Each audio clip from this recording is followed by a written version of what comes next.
Okay, I'm going to show you a variation of how to do the problem. I realize this over here. This is the way Wells treats the problem. There's nothing wrong with it. I'm not saying there is. I'm going to do a little different. I'm going to do what's called equating coefficients in the problem. Here's the assumption being made, though, that this guy over here is going to work out to be a perfect square. It's an assumption being made. So what I want to do is go into the whiteboard, and I want to look at the radicand again.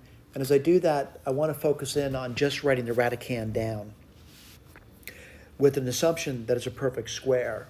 So the radicand as written is 4x squared minus 31x4. And this is probably my favorite technique of doing the factorization. If I'm making an assumption, it's perfect. Now, of course, if it's a non-perfect thing, this is not going to work out. But I'm making an assumption if you're actually going to do a square root, it's perfect. One of my biggest problems, believe it or not, is copying things down accurately. And I have to reread it again to myself to make sure I did it right. So what I'm going to do is I have to look at my notes. So on my computer, I got the 4x squared minus 31x4 plus 4 minus 30x5, let's see, plus 44x cubed, 25x6, and minus 16x. So again, I want to emphasize to you that my technique for doing this does differ from Wells. Wells is very methodical in what he does. He doesn't use intuition too much, I don't think. Certainly, I don't know much about the man, but he was probably raised in a different era where we're having a rigorous way of doing something and not deviating from was what he wanted to do. What I'm going to do is make an assumption that it does factor. So I'll write this down for you. And the assumption is that I look for the biggest thing to factor. And I'm going to say 5x to the third power. That's not too bad. And I'm going to say perfect square. And this is the smallest guy, and that would be 2. Now, by the way, I don't know the signs of it, but that doesn't matter to me. I'm just going to just say plus, well, there's probably a square term, right? And there's probably a linear term. All right. So the question about this is, how do I do that? Well, I square it. And squaring this thing isn't as bad as it looks. That's going to be 25 x6 plus a squared x4. Don't be alarmed, it goes nice and easy. B squared x squared plus 4 plus 2. Let's do our combinations now. 5a x5 plus 5b x4 plus, let's see, 10x cubed. I got to check myself to go along because sometimes I lose track of what I'm saying. 5a x5, 5b x4, and 10x cubed. Let me move to the next one, and that's going to be ab. Let's see, x cubed. And then you're going to get 2a x squared. And then you're going to get 2bx. All right, I hope I didn't leave anybody out. Question is, did I get a success? I got 2 successes. This one and this one. Now I'm looking around for something easy. Now I'm going to equate things. I'm going to equate this with this. It's the only term with an x in it. Let me write that down for you. Minus 16x is equal to 4bx, which means b must be equal to minus 4. Let me get my eraser out, and I'm going to erase the b now. I can put minus 4 in its place. I'm done with that. If it's right, I'm done with it. If it's wrong, I'm not done with anything. Okay, I got to get the a still, and I'm looking to equate something. And I'm going to equate something that's easy for me to equate. And what I'm going to equate, I guess I just did the linear. I'm going to do squares now. And do I see squares? I see one here. And I see one here. And I'll write that down for you. So I see 4x squared, and that better be equal to b squared x squared. Well, b squared is 16.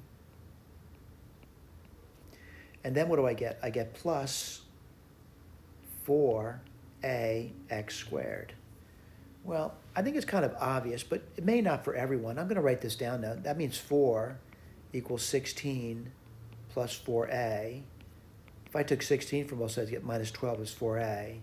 So a is equal to minus 3. I'm going to get my eraser out, and I'm going to put down minus 3. Okay, I'm going to put this over here, a equals minus 3. And by the way, what I'm going to do is, I'm sort of a doubting Thomas if this works or not. Erase this over here. And I want to see if I get the other ones. Right, so I'm going to go through them. Right, I want to see if I can count for everything. And I guess I'm going to go to the cubes next. Whoops, I didn't mean to do that. I am going to go for the cubes. All right, let's be real careful, look for cubes in the problem. Here and here. So let's write this down. So they have 44, right? I'm not going to write the cube down, though. I'm not going to write x cubed down. And that should equal 2 times 10 plus a times b. What's a times b is 12. Well, lo and behold, that's 44. That worked. All right, get my eraser out. I'm pretty happy with that. I want to go for another one. And I am going to go for the 5th degree one. That's right here. Whoops, I did it again, didn't I? I go for that one. And I see it right over here. All right? And let's hope for the best, right? So what am I seeing? Minus 30 equals 2. And what's 5 times a? Well, 5 times a is minus 15. And that worked. All right? Don't hold your breath yet. We're not out of the woods yet. I'm going to erase this over here. It worked beautifully, though. Let's see if I get that last guy. All right, what's that going to be? That's the 4th degree, right? So minus 31 equals a squared. What's a squared? 9. Plus 2 times, well, 5 times b. What's 5 times b? That's going to be minus 20, right? Does that work? Yeah. 2 times minus 20 is minus 40, plus 9 is minus 31. Everything works out like a charm. So what's their real question? What's this guy's square root? It's the same thing as taking this guy's square root, all right? And what's this, by the way, I'm not gonna put the equal sign down anymore. I guess I could put the equal sign in the whole thing, but I'm just gonna erase the equal sign now. The square root of this thing over here, and you can check it if you like, by the way. Get my black pen, is equal to, plus or minus, and this one we're going to do the answer cube, by the way, 5x cubed minus 3x squared minus 4x plus 2. I'm going to put a box in that. And I want to go to the answer key and see if I got the right answer. And if I don't have the right answer, I guess I have to rework the problem. Let's go down the bottom of the page and see what they said. Plus or minus, I'm seeing that. Yeah, we did okay. All right. By the way, this is one of my favorite techniques, is equating coefficients. You may not enjoy that technique.